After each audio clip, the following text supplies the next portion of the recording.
الحمد لله رب العالمين الرحمن الرحيم مالك يوم الدين والصلاة والسلام على سيد المرسلين وعلى آله وصحبه أجمعين أما بعد أعوذ بالله من الشيطان الرجيم للذين أحسنوا الحسنى وزيادة وقال صلى الله عليه وسلم لا يحقرن من المعروف شيئا رواه مسلم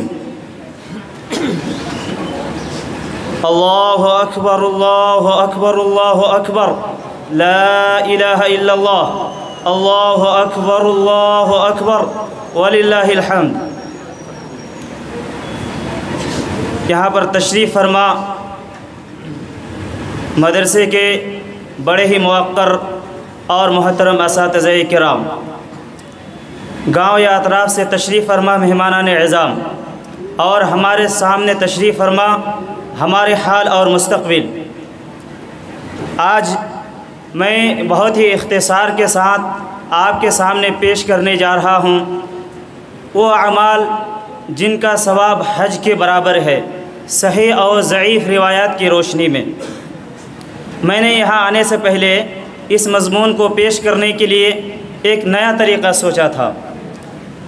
مجھے اندازہ تھا کہ شاید یہاں پر اطراف سے لوگوں کی تعداد زیادہ ہوگی، لیکن یہاں پر ابھی جو تعداد ہے ہمارے سامنے وہ ہمارے اپنوں کی تعداد ہے، اہل علم کی تعداد ہے، اس لیے یہ مضمون ہمارے لیے پیش کرنا زیادہ آسان ہوگا اور ہم اس کو بہت ہی اختصار کے ساتھ پیش کرتے ہوئے چلیں گے۔ میں نے آپ کے سامنے ایک آیت کا بالکل چھوٹا سا ٹکڑا پیش کیا ہے۔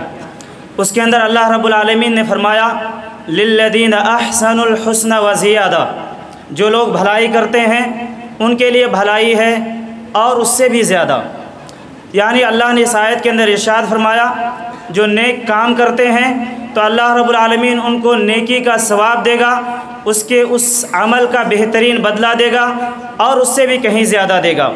اس زیادتی سے مراد اہل سنہ والجماعہ کے نزدیک قیامت کے دن رب جل وعلا کی رؤیت اور ان کا دیدار مراد ہے۔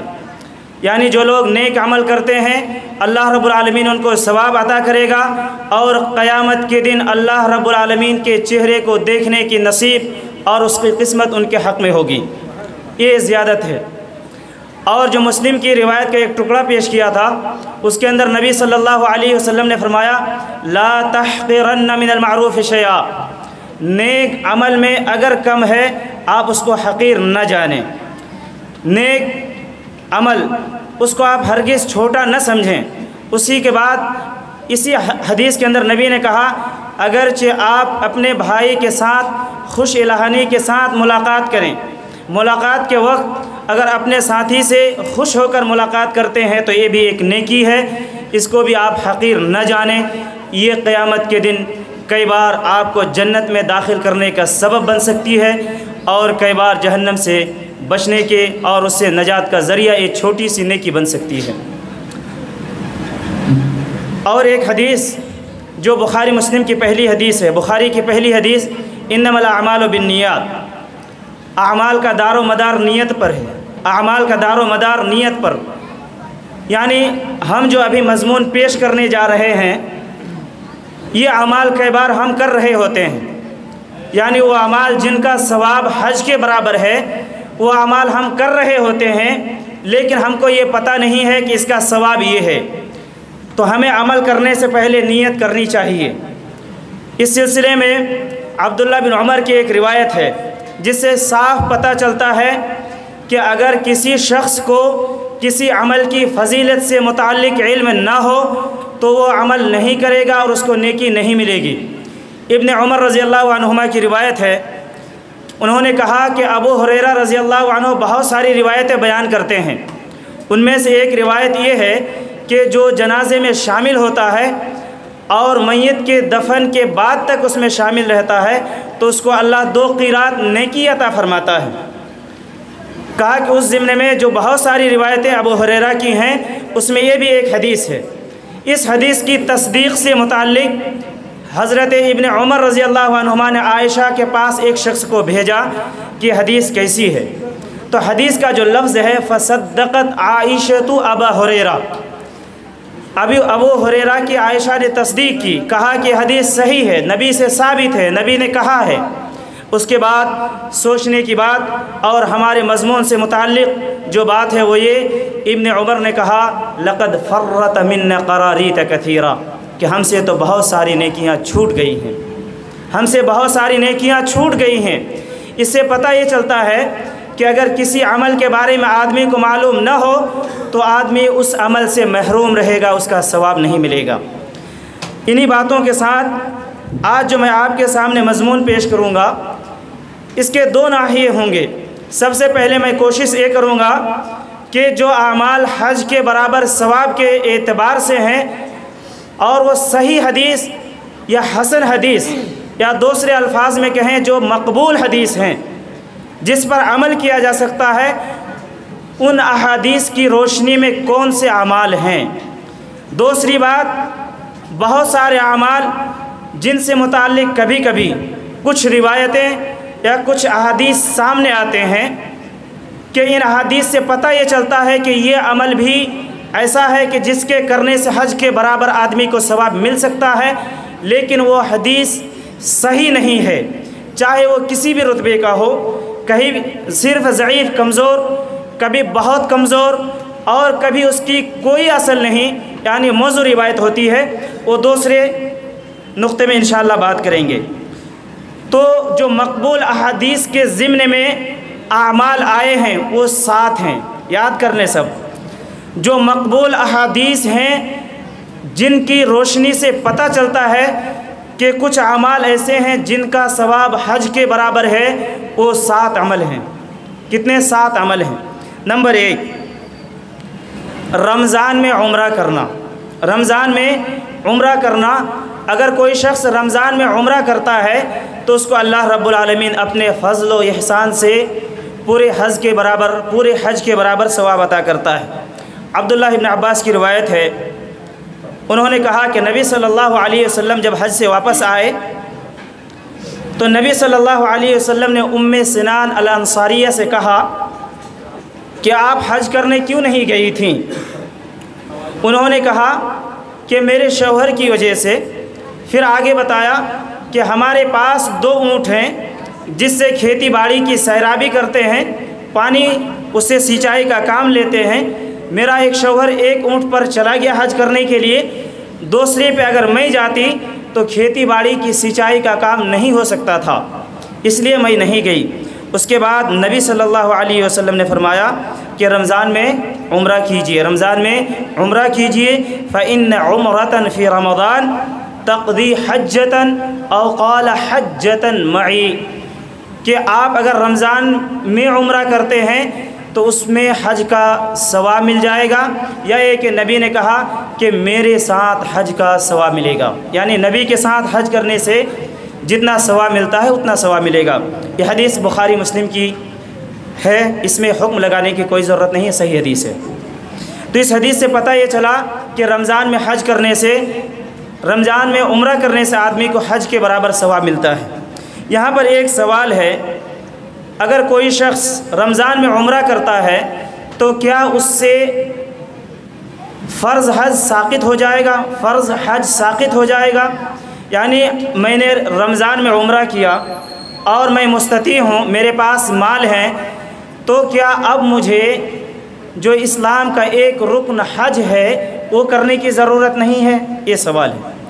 اس سوال کا جواب دیتے ہوئے ابن بطال رحمہ اللہ نے بیان فرمایا کہ جو ابن عباس کی روایت گزری یہ نفل حج کے بارے میں ہے، یعنی نفل حج میں جتنا ثواب ملتا ہے اتنا ثواب ملے گا۔ حج جو فرض حج ہے وہ ساقط نہیں ہوگا، فرض حج اس سے ساقط نہیں ہوگا۔ تو یہ پہلا عمل تھا۔ دوسرا عمل جس سے حج کے برابر آدمی کو ثواب مل سکتا ہے، یہاں پر جتنے لوگ موجود ہیں وہ عمل کرتے ہیں، مصلین جو نماز پڑھنے والے حضرات ہیں وہ یہ عمل کرتے ہیں، بہت آسان عمل ہے، لیکن یاد رکھیں اور اس پر عمل کریں۔ دوسرا عمل جس کا ثواب حج کے برابر ہے وہ ہے فرض نمازوں کے بعد، ہاں صحیح سے سنیں گے، فرض نمازوں کے بعد تسبیح تحمید اور تکبیر، یعنی سبحان اللہ، الحمدللہ اور اللہ اکبر پڑھنا، اس کی ہم تفصیل حدیث سے پڑھتے ہیں۔ اس عمل سے متعلق 2 حدیث ہے، یعنی تسبیح تحلیل اور تحمید، تسبیح تحمید اور تکبیر فرض نمازوں کے بعد یہ حج کے برابر ثواب کا کام ہے۔ اس سے متعلق 2 حدیث مروی ہے، 2 حدیث ہے اور دونوں کا مفہوم ایک ہے۔ مشہور حدیث جو بخاری مسلم کی ہے وہ میں پڑھتا ہوں۔ ابو ہریرہ، جی میں عبارت اس وجہ سے نہیں پڑھتا ہوں کہ سمے بہت زیادہ لگے گا، اس لیے میں صرف ترجمہ پر اکتفا کرتا ہوں۔ ابو ہریرہ رضی اللہ عنہ سے روایت ہے، کہا انہوں نے کہ نبی صلی اللہ علیہ وسلم کے پاس غریب اور فقراء صحابہ کرام تشریف لائے، غریب اور فقراء۔ انہوں نے کہا، یا اللہ کے نبی، جو بھی اجر ہیں، جو بھی نیک ہیں، نیکیاں ہیں، یہ سب تو مالدار لوگ لے کر گئے، یعنی سب عمل مالدار لوگ کر رہے ہیں، تو پورا ثواب تو مالداروں کو مل جائے گا، ان کے درجات بھی بلند ہوں گے، اور مقیم کی بنا پر جو اعمال کیے جاتے ہیں وہ اعمال بھی کرتے ہیں۔ مالدار بھی نماز پڑھتے ہیں، ہم بھی نماز پڑھتے ہیں، جیسے ہم روزہ رکھتے ہیں مالدار بھی روزہ رکھتے ہیں۔ مزید یہ کہ مالدار لوگ صدقہ پیش کرتے ہیں، زکوٰۃ نکالتے ہیں، ہم لوگ تو زکوٰۃ نہیں دیتے۔ مالدار حج کرتے ہیں، ہم تو حج نہیں کر سکتے۔ مالدار اپنے پیسے سے جہاد کے لیے پیسے صرف کرتے ہیں، ہمارے پاس تو نہیں ہے، ہم کیا کریں؟ سارا عمل تو مالداروں کے حق میں۔ تو نبی صلی اللہ علیہ وسلم نے فرمایا، سنیے میں ایک چیز بتاتا ہوں، جو شخص وہ کام کرے گا وہ آدمی مالدار کے ان سارے اعمال کی وجہ سے جو ثواب پاتے ہیں ان ثواب کے برابر یہ بھی ثواب حاصل کر سکتا ہے۔ بلکہ نبی صلی اللہ علیہ وسلم کی جو بخاری مسلم کی روایت ہے، کہا کہ یہ عمل ان لوگوں کے اس طرح کے اعمال سے زیادہ ثواب کا مستحق ہے، زیادہ اس میں ثواب ملے گا۔ اور ایک روایت میں نبی صلی اللہ علیہ وسلم نے کہا کہ جو میں بتا رہا ہوں اگر وہ کام کریں گے تو وہ آدمی سب سے بہتر، اس کو سب سے زیادہ نیکی ملے گی۔ اگر اس کے برابر کوئی نیکی حاصل کرنا چاہتا ہے تو وہ شخص وہی عمل کرے جو ابھی میں بتانے جا رہا ہوں۔ پھر نبی صلی اللہ علیہ وسلم نے فرمایا کہ آپ لوگ فرض نمازوں کے بعد، یعنی 5 فرض نماز کے بعد کیا کریں؟ نبی نے کہا کہ 33 بار سبحان اللہ پڑھیں، 33 بار الحمدللہ پڑھیں، اور 33 بار اللہ اکبر، اور 33 بار اللہ اکبر۔ یہ بخاری مسلم کی روایت ہے۔ یعنی ہر 5 نماز کے بعد اگر کوئی شخص تسبیح، جسے ہم لوگ تسبیح کہتے ہیں، سبحان اللہ 33 بار، الحمدللہ 33 بار اور اللہ اکبر 33 بار کہے گا تو اللہ رب العالمین اس کو حج اور اس کے علاوہ جو نیک عمل ہیں، صدقہ، زکوٰۃ، حج اور جہاد میں خرچ کرنے کے جو بھی ثواب ہیں وہ اللہ رب العالمین اس کے کھاتے میں لکھے گا۔ یہ بہت بڑا ثواب ہے، یہ بہت بڑا ثواب ہے۔ اس روایت کے مطابق جو تسبیح ہے وہ اس طرح بنتی ہے، سبحان اللہ، الحمدللہ، اللہ اکبر، یہ ایک ہوا، ٹھیک ہے؟ سبحان اللہ، الحمدللہ، اللہ اکبر، اسی کو 33 بار کہیں تو کافی ہے، 33 بار کہیں تو کافی ہے۔ تسبیح پڑھنے سے متعلق جو روایات ہیں ان روایتوں سے 6 طریقے معلوم ہوتے ہیں۔ تسبیح پڑھنے کے 6 طریقے صحیح روایات سے مروی ہیں، ان میں سے ایک طریقہ۔ اس کے علاوہ جو آگے کی دوسری روایت ہے جو مسند احمد وغیرہ کی روایت ہے، اس میں کہا یہ گیا کہ اللہ اکبر 34 بار کہے، اللہ اکبر 34 بار کہے۔ اس کے علاوہ ایک روایت میں ہے کہ آخر میں 100 بار پورا کرنے کے لیے کیا کہے؟ جی یہ کہیں تو یہ عمل ہے، اس کا ثواب کیا ملے گا؟ اگر یہ کام کرے، یہ تسبیحات پڑھے جائیں ہر نماز کے بعد تو حج کے برابر ثواب ملے گا۔ بہت آسان کام، کرنے کی ضرورت، اخلاص کے ساتھ کرنے کی ضرورت۔ سوال یہ ہے، کچھ لوگوں نے یہاں پر سوال یہ کیا کہ اتنا چھوٹا کام اور حج کے برابر کیسے؟ کام کتنا چھوٹا ہے، 33 بار اگر پڑھیں تو کتنا منٹ لگے گا؟ 3 منٹ 4 منٹ لگتے ہیں، اس میں حج کے برابر ثواب کیوں؟ اس کا جواب یہ ہے کہ اللہ رب العالمین کے نزدیک مشقت، بھاری عمل ضروری نہیں ہے کہ اسی کی اہمیت ہو۔ اللہ کے نزدیک ضروری نہیں کہ جو مشقت کا کام ہے، بھاری عمل ہے، لمبے اور زیادہ دیر تک جو اعمال کیے جائیں اسی کا اللہ کے نزدیک ثواب اور اسی کی اہمیت ہے، ایسا نہیں ہے۔ اللہ کے نزدیک اہمیت دل کی ہے، اللہ کے نزدیک اہمیت نیت کی ہے۔ اسی وجہ سے ایک بات سے ہم یہاں پر طلبہ ہیں سمجھ سکتے ہیں کہ اگر کوئی شخص نبی کو ایک جھپک دیکھ لے، کس کو؟ نبی کو ایک جھپک دیکھ لے تو وہ صحابی ہو جائے گا، اور اس کے برابر اس کے بعد کوئی بھی شخص آئے دنیا میں جتنا بھی عمل کرے اس کے ثواب کے برابر اس کا ثواب ہرگز نہیں ہو سکتا ہے۔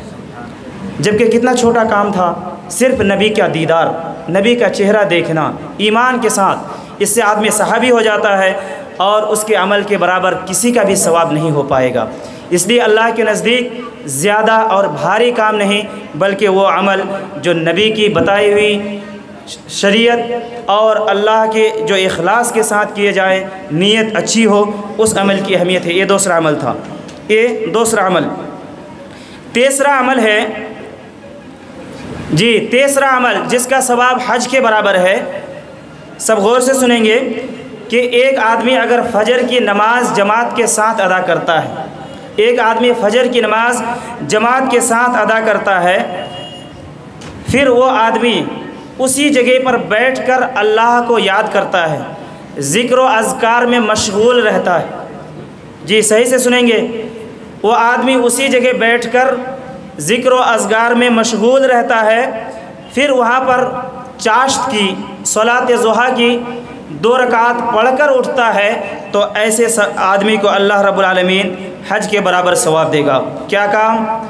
فجر کی نماز جماعت کے ساتھ وہیں پر اللہ کا ذکر کریں، اور جب سورج طلوع ہو جائے، جب سورج اوپر آ جائے، اس وقت اسی جگہ پر آپ 2 رکعت نماز پڑھیں۔ اس سے آپ کو کیا ثواب ملے گا؟ حج کا ثواب۔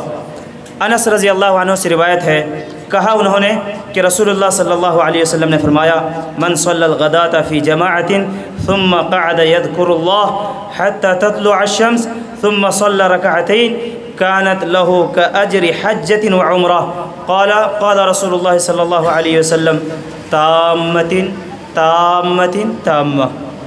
اس حدیث کو امام ترمذی نے روایت کیا ہے، اور یہ حدیث اس سند کے ساتھ ضعیف ہے۔ یہ حدیث جو ترمذی کی روایت ہے، یہ ترمذی کی روایت کے ساتھ ضعیف ہے۔ دوسری روایت ابو امامہ باہلی کی روایت ہے، اور اس کا بھی یہی معنی ہے۔ ابو امامہ باہلی سے روایت ہے، اس کا بھی یہی معنی ہے۔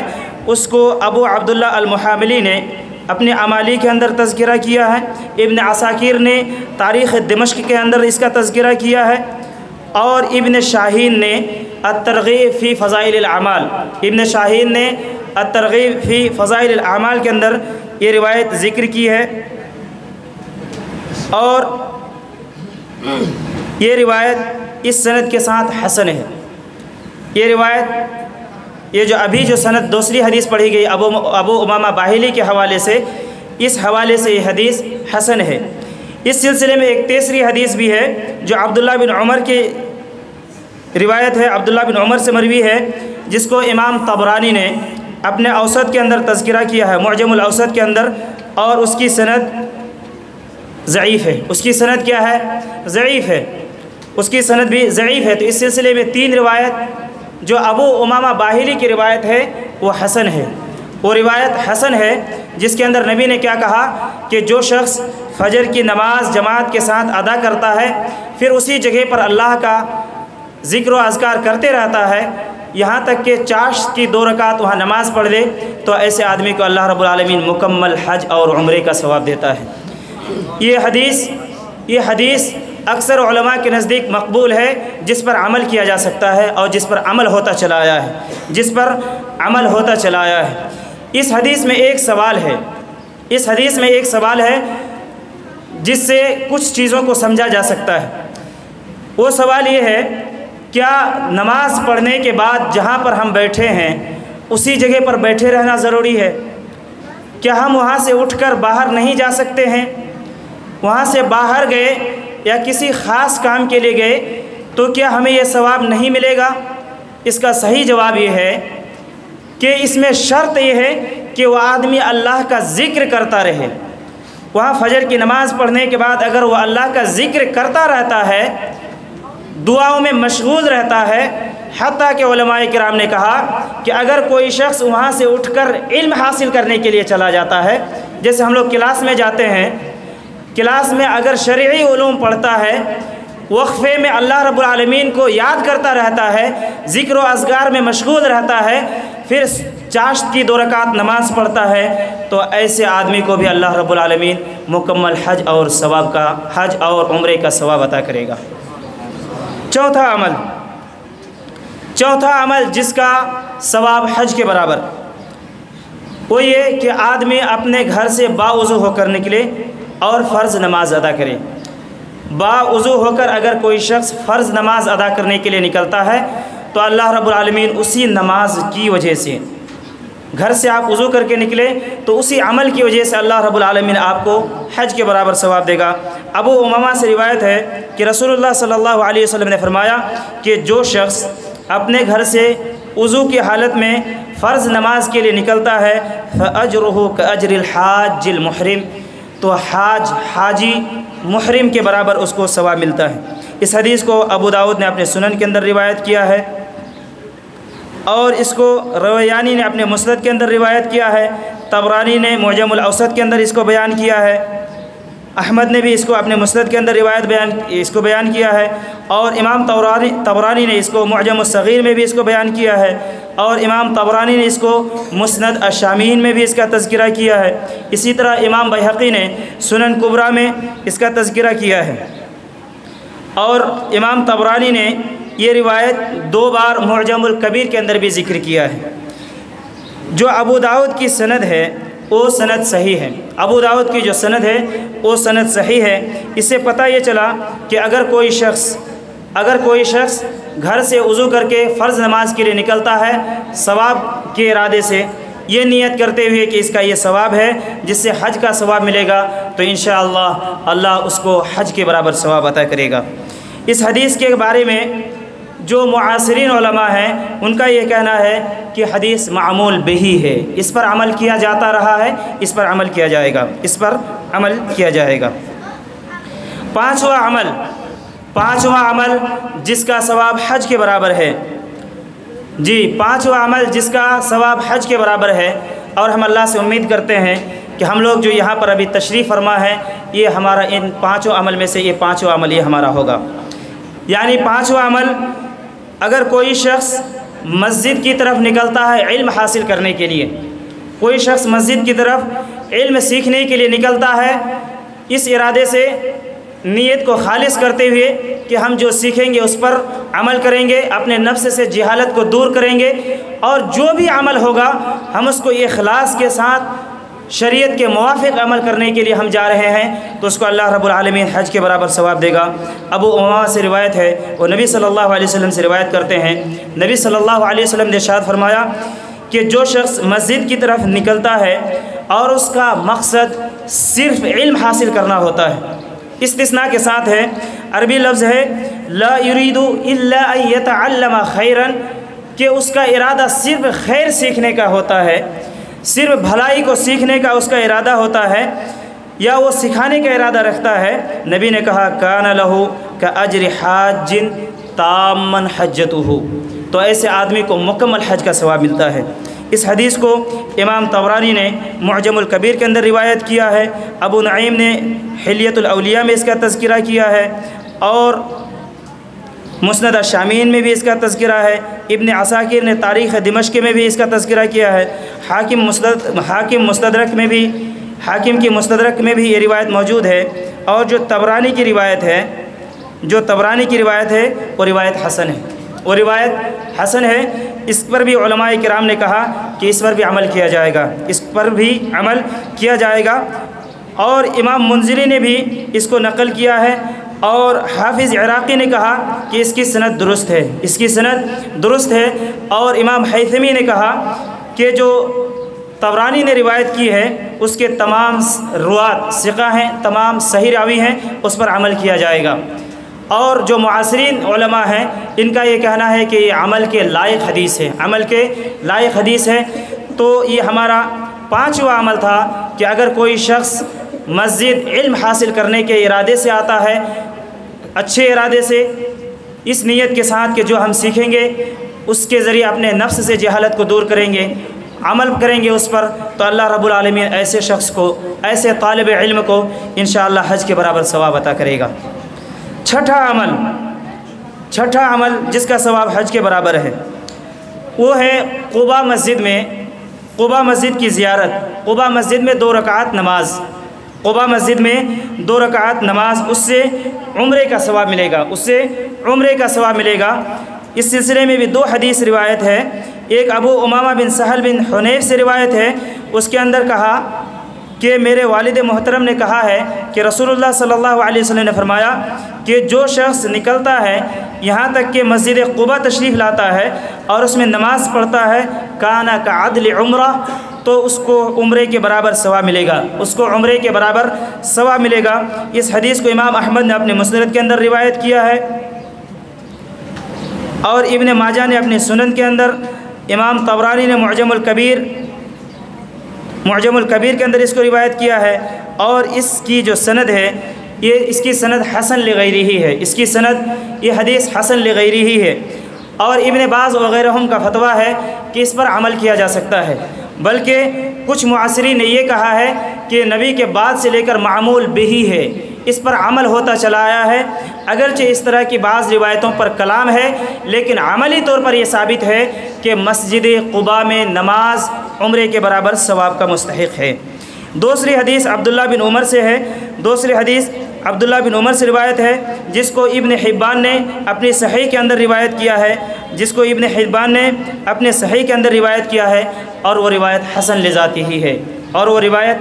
لذاتی ہی ہے، یعنی پہلی روایت سے یہ زیادہ مضبوط روایت ہے جس پر عمل کیا جائے گا۔ تو یہ چھٹا عمل۔ 7واں عمل جس سلسلے میں جو حدیث آئی ہیں وہ حدیث بہت مختلف ہی ہیں، اس حدیث پر بہت زیادہ کلام ہے۔ وہ 7واں عمل یہ ہے حج کے بعد جہاد کرنا، حج کے بعد جہاد کرنا۔ اس سلسلے میں 3 حدیث ہے، پہلی حدیث عبداللہ بن عمرو بن العاص سے روایت ہے، جس کے اندر کہا کہ جو شخص حج کرتا ہے اور حج کے بعد جہاد کرتا ہے تو جہاد کرنے کی وجہ سے اس کو 10 حج کا ثواب دیا جاتا ہے، یعنی آپ نے حج کیا پھر آپ نے جہاد کیا تو اس جہاد کا ثواب کیا ہے؟ 10 حج کے برابر ثواب۔ بس اسی ٹکڑے پر ہم اکتفا کرتے ہیں۔ اس کو یحییٰ بن سعید نے روایت کیا ہے، اور اس حدیث کے مرفوع اور موقوف ہونے میں اختلاف ہے۔ اس کو امام طبرانی نے معجم الاوسط کے اندر بیان کیا ہے، ابن شاہین نے الترغیب فی فضائل الاعمال کے اندر ذکر کیا ہے، حاکم نے اپنے مستدرک کے اندر اور بیہقی نے سنن الکبریٰ کے اندر یہ روایت بیان کی گئی ہے۔ اور یہ روایت کیا ہے جی؟ اس حدیث کا حکم کیا ہو سکتا ہے شیخ؟ اس حدیث کا حکم کیا ہو سکتا ہے؟ یہ حدیث ضعیف ہے۔ یہ حدیث کیا ہے؟ ضعیف ہے۔ یہ حدیث ضعیف ہے اس لیے کہ اس میں عطا راوی مجہول ہیں۔ دوسری روایت ہے عبداللہ ابن عباس، اور بھی اس سند پہ بحث کریں گے تو بہت وقت لگے گا۔ دوسری حدیث عبداللہ ابن عباس کی ہے جو نبی صلی اللہ علیہ وسلم سے روایت ہے، اس کے اندر نبی صلی اللہ علیہ وسلم نے فرمایا کہ حج 40 غزوہ سے بہتر ہے، حج 40 لڑائی سے بہتر ہے، اور لڑائی کرنا، جہاد کرنا یہ 40 حج سے بہتر ہے، جہاد 40 حج سے بہتر ہے۔ اس حدیث کو امام بزار نے روایت کیا ہے کشف الاستار کے اندر، اور یہ حدیث بھی ضعیف ہے، یہ حدیث بھی ضعیف ہے۔ تیسری حدیث عبداللہ بن عمر کی ہے، تیسری حدیث عبداللہ بن عمر کی ہے، وہ نبی صلی اللہ علیہ وسلم سے روایت کرتے ہیں کہ جہاد سے پہلے لڑائی، جہاد سے پہلے حج کرنا یہ 50 حج سے بہتر ہے، 50 حج سے بہتر ہے۔ اس کو مکحول نے روایت کیا ہے، اس کو طبرانی نے بھی مسند شامین کے اندر ذکر کیا ہے، اس کو سعید بن مسیب نے اپنے سنن کے اندر ذکر کیا ہے، اور یہ حدیث بھی ضعیف ہے، یہ حدیث بھی ضعیف ہے، لیکن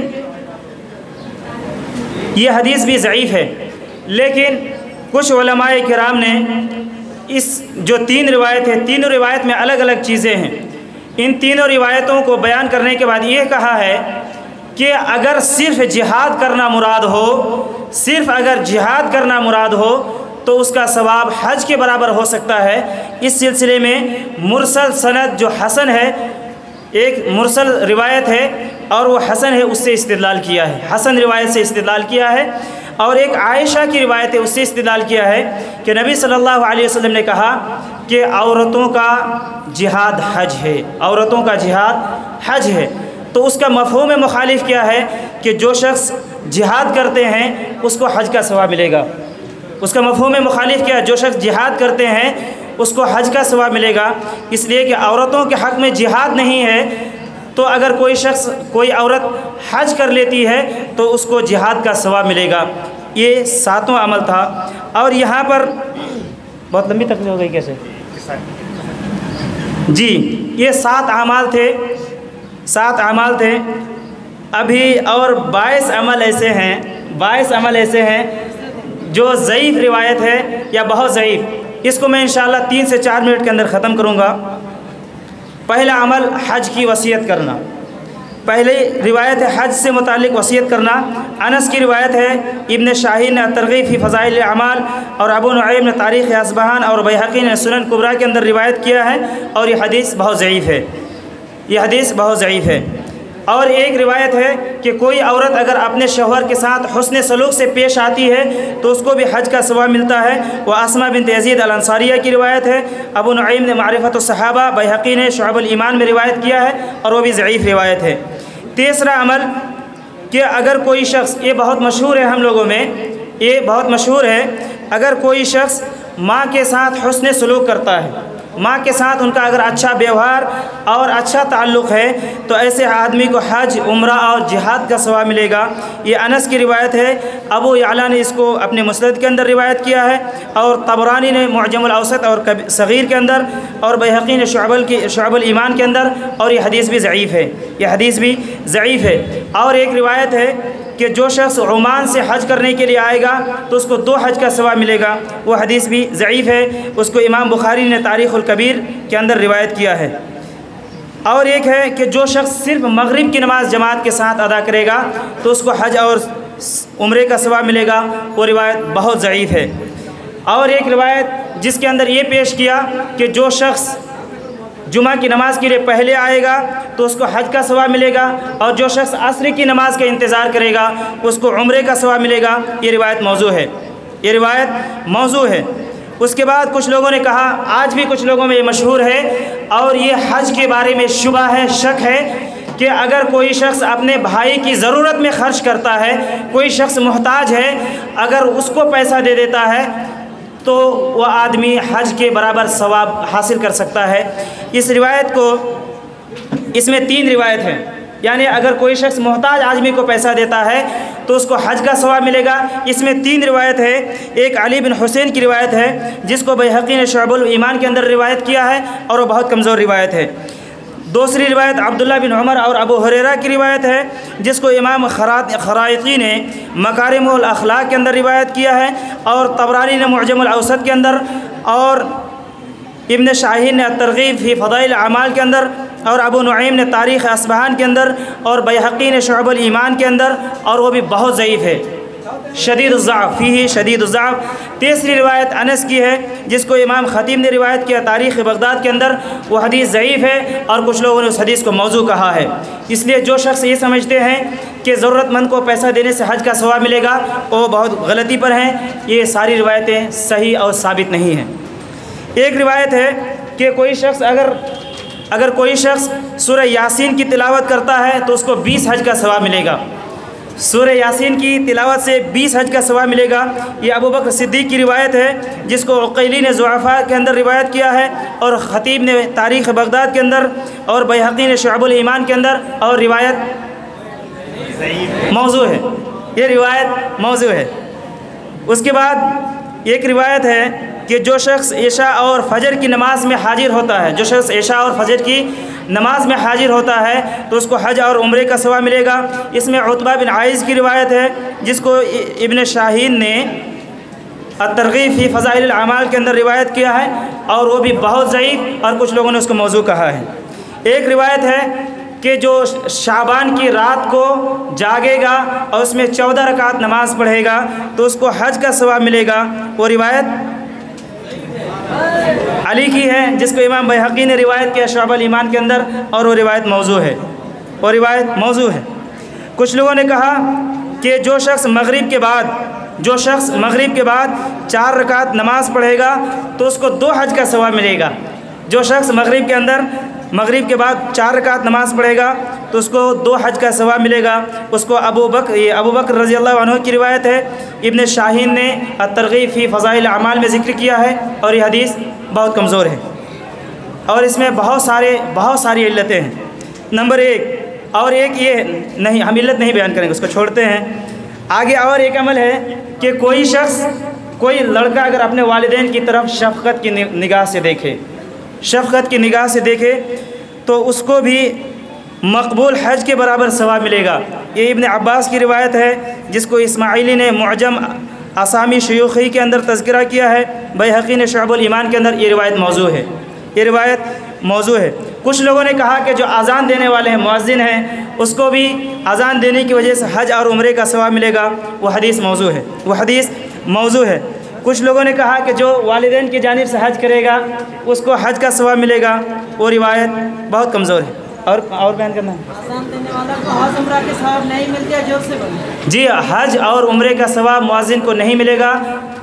جو روایت ہے کہ حج کا یا ثواب ملے گا وہ روایت ثابت نہیں ہے، وہ نبی سے ثابت نہیں ہے۔ اس کے بعد یہ ہے کہ جو شخص میت کی جانب سے حج کرے گا اس کو بھی حج کا ثواب ملے گا۔ اس حدیث کو کچھ لوگوں نے حسن کہا ہے، اور اس سلسلے میں کچھ لوگوں نے عمل کی بھی بات کہی ہے، جبکہ وہ حدیث صحیح قول کے مطابق بہت کمزور روایت ہے۔ وہ ابو ہریرہ کی روایت ہے جس کو طبرانی نے اوسط اور خطیب نے تاریخ بغداد کے اندر ذکر کیا ہے۔ ہاں، ہم لوگوں نے جو صحیح حدیث سے ثابت ہے اس میں ہم لوگوں نے ایک عمل پڑھا تھا، تسبیح پڑھا تھا نے۔ اس میں کچھ لوگ تھوڑا سا ایڈ کریں گے کہ تسبیح کے ساتھ لا حول ولا قوت الا باللہ، اور بھی اگر دعا کہیں گے تو حج اور عمرے کے برابر ثواب ملے گا، وہ روایت بہت کمزور ہے۔ جو صحیح روایت سے ثابت ہے وہ محض صرف تسبیح سے حج اور عمرے کا ثواب مل جائے گا، زائد دعا کی ضرورت نہیں ہے۔ کچھ لوگوں نے کہا کہ جو شخص جیسے حج وغیرہ جاتے ہیں، مکہ کی زیارت کے بعد، حج کے بعد اگر نبی کی زیارت کرتا ہے، نبی کے قبر کی زیارت کرتا ہے تو اس کو 2 حج کا ثواب ملے گا، وہ روایت موضوع ہے۔ ابن عباس کی روایت ہے، اور دوئلمی نے اس کو مسند الفردوس کے اندر تذکرہ کیا ہے۔ اور کچھ لوگوں نے یہ کہا کہ اگر کوئی شخص لا الہ الا اللہ 100 بار پڑھتا ہے تو اس کو حج اور عمرے کے برابر ثواب ملے گا، وہ روایت موضوع ہے۔ کچھ لوگوں نے یہ کہا کہ جو شخص جمعہ کے دن عصر کی نماز جماعت کے ساتھ پڑھے گا، جمعہ کے دن عصر کی نماز جماعت کے ساتھ پڑھے گا تو اس کو حج اور عمرے کا ثواب ملے گا۔ اس میں 2 روایت ہے، اور دونوں روایت موضوع ہے جی۔ اور کچھ لوگ یہ کہتے ہیں کہ جو مسکین کے حق میں جمعہ، یعنی وہ اگر جمعہ پڑھے تو اس کو حج کا ثواب مل جائے گا، وہ روایت بھی بہت ضعیف ہے۔ یہ 22 اعمال تھے جو ضعیف یا سخت ضعیف یا موضوع روایت اس میں مروی ہیں، اور 7 اعمال جو ہم لوگوں نے پہلے سنے وہ صحیح یعنی مقبول روایت کے ضمن میں آتی ہیں۔ اللہ رب العالمین سے دعا ہے کہ الہ العالمین یہ چھوٹے اعمال ہیں، لیکن ہمیں ان پر مواظبت اور ان کو ہمیشہ اپنی زندگی میں لانے کی توفیق عطا فرما۔ الہ العالمین جب ہم وہ اعمال کریں تو اس اعمال سے ہمارے ثواب میں تو اضافہ فرما، تاکہ وہ عمل ہماری زندگی میں حج کے عمل کے برابر اور اس کے درجے تک پہنچ سکے۔ آمین۔ اقول قولی ھذا استغفر اللہ لی ولکم ولسائر المسلمین۔ السلام علیکم ورحمۃ اللہ۔